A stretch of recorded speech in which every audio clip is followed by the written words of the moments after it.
It's really not about sex. It's about power. It's about power abuse.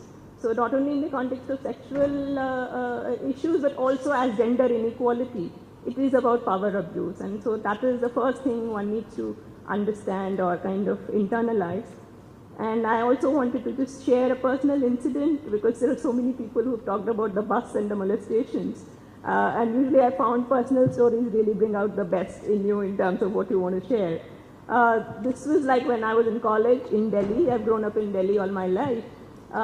In a bus, a DTC bus, commuting from college to home. And in the bus, there was always crowded buses, so you were always kind of used to a certain level of touching and groping. You know, that was like part of accepting that if you're out in the public using public transport, you know, you'd better stay home if you can't even deal with that. You know, that was the general message. But this particular day, it went much beyond even my limits. So I had this boy who was, you know, very crowded, everybody standing, I'm standing, and he kind of really was groping my breast.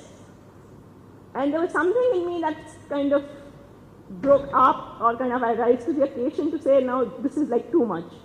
I cannot just tolerate this.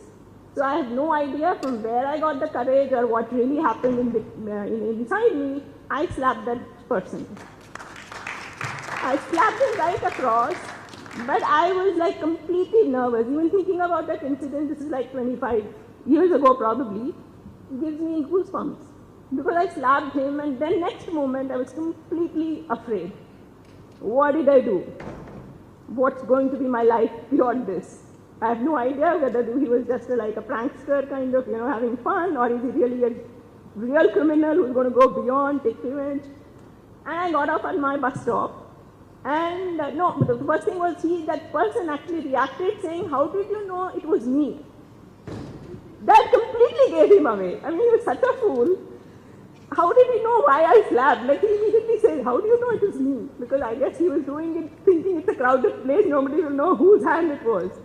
So anyway, that I'm laughing at it today, but that day I was like, what do I do? So I get off at my bus stop, this guy gets off at the same bus stop, even though I had never seen him before. Then my kind of panic was continuing.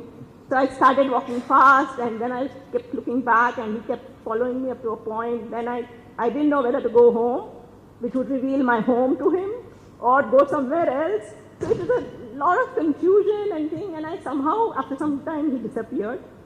And I went home, and I broke down, I was crying, I said, this happened, I don't know what. Then after that, for I think months, I was having this feeling that any day he's going to show up in my neighborhood, and something more is going to happen to me.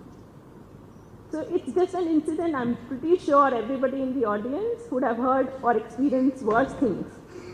So it's a very common occurrence. I can tell you more stories, but this one that really stands out as personal experience.